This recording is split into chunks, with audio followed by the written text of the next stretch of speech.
Hello, I'm Terry Bengel. Before I retired, I was earning my living as a stained glass artist in Greensburg for 43 years.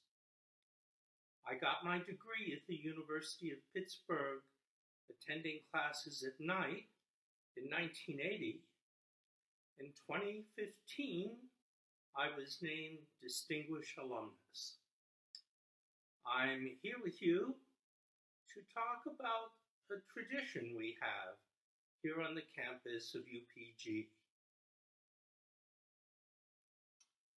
Much of the tradition at the University of Pittsburgh begins with the acquisition of Starboard Light, the country estate of Commander Charles McKenna Lynch,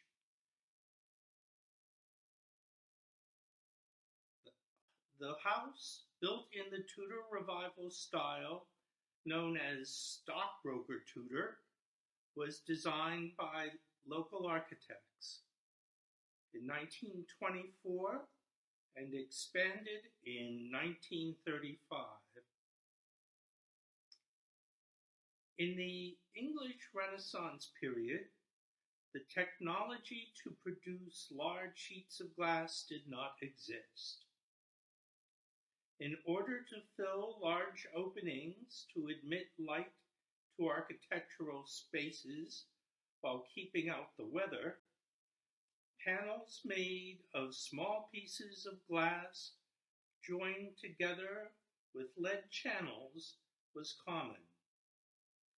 In that spirit, Lynch Hall included many areas of leaded glass.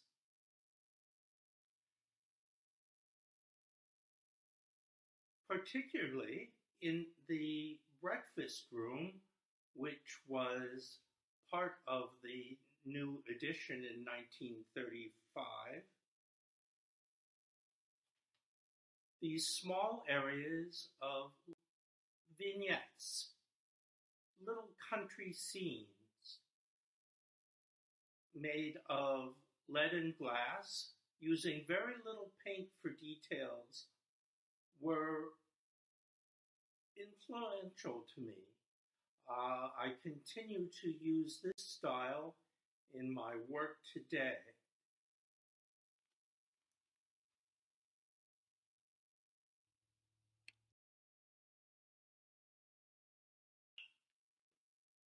In 1981, when Dr. Ruth Kushmertz came to me, I was her student. I had been her student.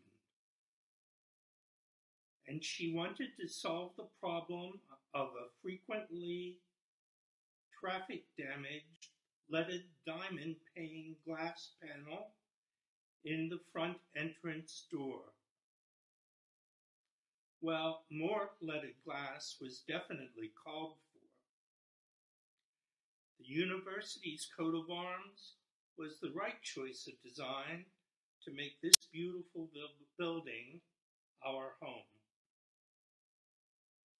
The coat of arms of the University of Pittsburgh was taken from that of the city of Pittsburgh, which was derived from the arms of William Pitt, Prime Minister of England from 1766 to 1768.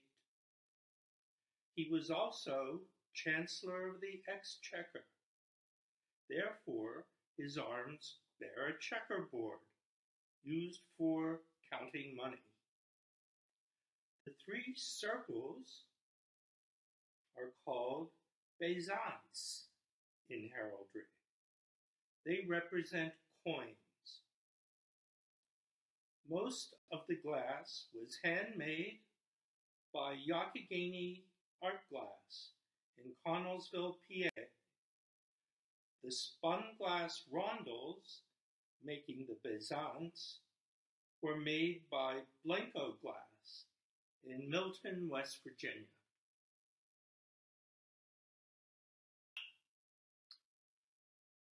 With the success of the door panel in Lynch Hall, Dr. Kushmertz came to me with an idea about creating a major artwork to celebrate the reunification of Germany in 1989 and have it placed in the Milstein Library, which had not yet been completed. That took some thought. On the second floor of the Milstein Library interior, we find New Year, 1989. Dr. Kushmirtz asked me for a concept for an artwork to commemorate the reunification of Germany.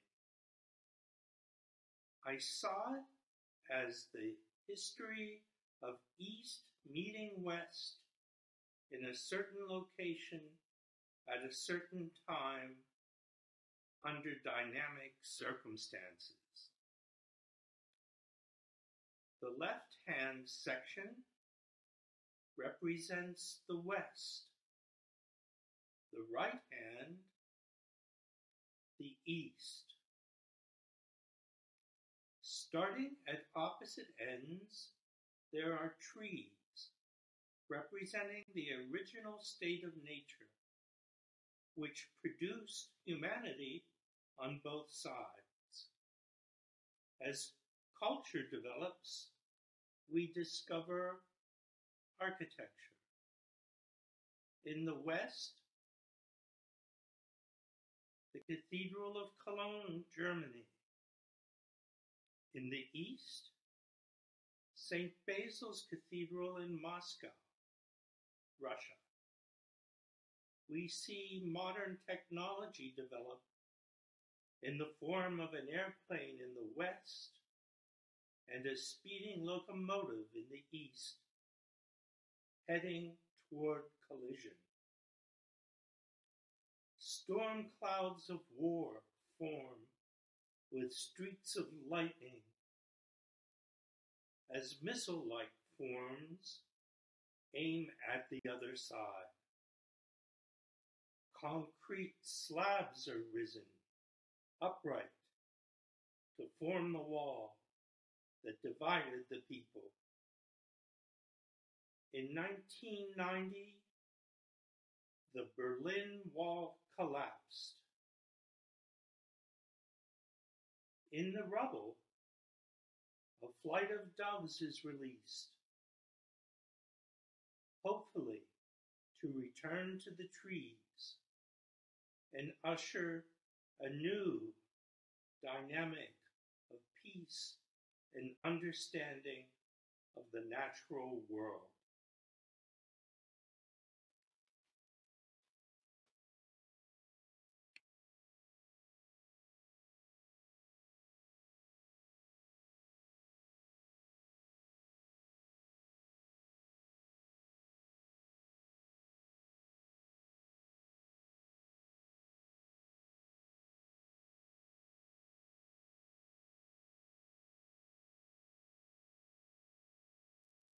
While the Milstein Library building was being completed, New Year 1989 was installed in Powers Hall, which was serving as a temporary library and had classrooms. Meanwhile, a new president arrived on campus, and a new building, Chambers Hall, was created. Dr. Frank Tassel called me to his office about another project he intended for the dining room at Chambers Hall. The present Hempfield Room is part of a later addition to the original dining room at Chambers Hall. The leaded glass seal of the university was moved 40 feet to the present site after its original installation. President Frank Castle commissioned this work in 1999 after seeing a leaded glass coat of arms at Pitt, Johnstown. He wanted one too, and it had to be bigger than theirs. We see once again the coat of arms of the University of Pittsburgh in addition to the crest and motto. The crest portrays a fortified city gate. The laurel wreath signifies victory, and the Latin motto translates to virtue and truth. The handmade glass was donated by John Triggs, owner of Youghiogheny Glass, Connellsville. His son, Tristan Triggs, who was a UPG student at the time, made the spun glass rondels. He is now president of Youghiogheny Glass. Fortunately, President Castle visited my studio to see the cartoon, or full-size drawing, and noticed I had misspelled the word veritas in time for me to make the correction. College presidents can be very useful. President Castle and I developed a good working relationship, and it led me to have even larger ideas about what was happening on the campus and how we were establishing this thread of leaded glass that began with the original building and was moving through the process of building new structures. When the Milstein Library was finally completed, I started having big ideas. The facade of the tower of Milstein Library contained a large rectangular area of aluminum framed glass panels. The lower half formed the windows of a conference room on the second floor of the building. I found the arrangement visually awkward and hatched an idea for a leaded glass artwork in that location. I determined the work could only be understood from the exterior and should be approached as a glass mural mounted on the outside using original framing.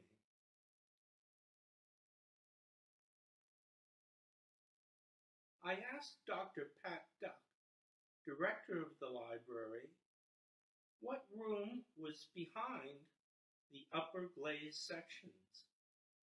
She didn't know.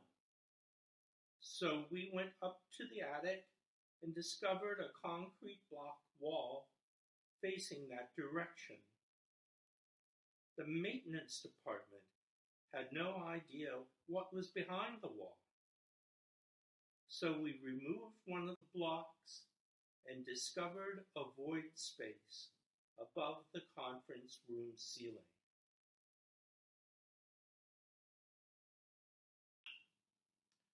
The composition of the design began by drawing a mirror image of the angle of the building's roof within the rectangle, with the addition of a circle on the upper right and on the lower left, and adding serrations to the angle, I saw a staircase. Then I remembered Plato's allegory of the cave, which I studied in high school AP English. Plato describes a population of captives chained in a dark cave by their oppressors.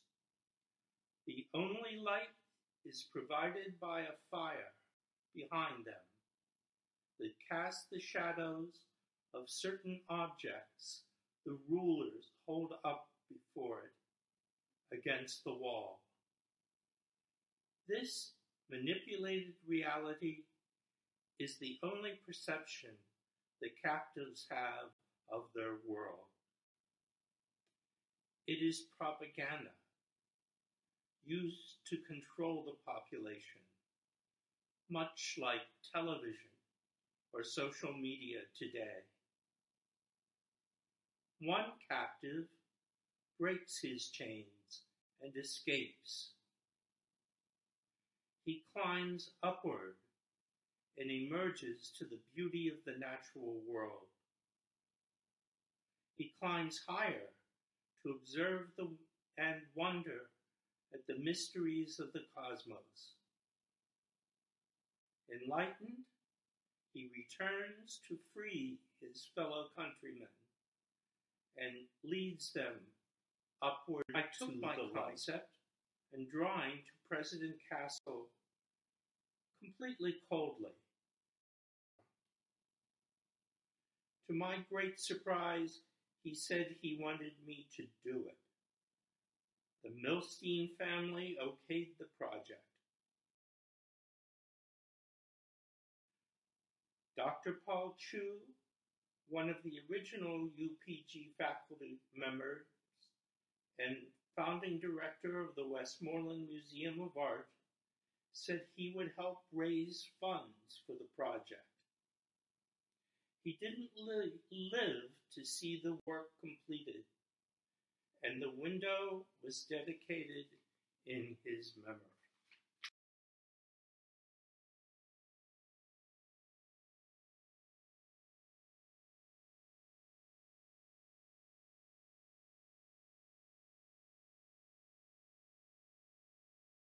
At the dedication of the Milstein Library, I told Dr. Castle that I had some ideas for a new artwork for the facade of Robert Shaw Hall, the dormitory building. And he told me we would talk later, but first he wanted me to join talks about a new building to house a chapel and lecture center on campus. That became the Campana Chapel. I got to know Virginia Campana, who was the donor of the new chapel building. She was donating the facility in memory of her dear sister Mary Lou. And I learned a great deal about their family, their interests, and heartfelt ideas. I participated in the groundbreaking ceremonies, so I was familiar with the site of the new building. In preparation, I spent time looking at the site from every angle and aware that the new building would be one of the first things one saw on campus. I began at the entrance gate and was very impressed by the great new fountain that had been installed there, and spent a sunny afternoon photographing the fountain from every angle. The idea occurred to me, why not repeat this image in the next building to give even more impact to that idea? With this chapel, Ginny Campana was memorializing her dear sister Mary Lou. The two ladies were very close. They both shared a deep love of animals and worked as animal welfare activists, establishing rescue shelters in the Monongahela Valley. Ginny told me she wanted plenty of stained glass in the chapel, and it should be about animals. I wanted to continue the thread of leaded glass tradition established on campus to integrate the new artwork on the facade of the first building encountered by the public.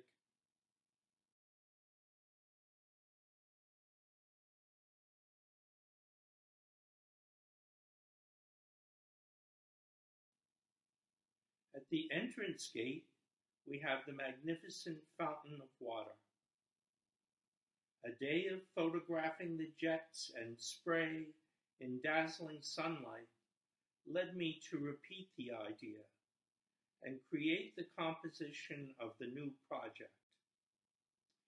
It became the fountain of life, the source of existence for all living creatures. The use of prisms and glass jewels catch the liveliness of the direct morning light that cast rainbows across the foyer ceiling. The Campana sisters were religious, but we wanted the chapel to be completely ecumenical. I chose a course of scientific understanding that all humans and animals share the need for water, and relied on an old African legend of peace about the water hole. Here we see animals from all 7 of the Earth's continents gathered together in harmony, gazing out at humanity in the spirit of brotherhood, in the need we all share. Hopefully, we can recognize that necessity and try and strive to protect our natural resources.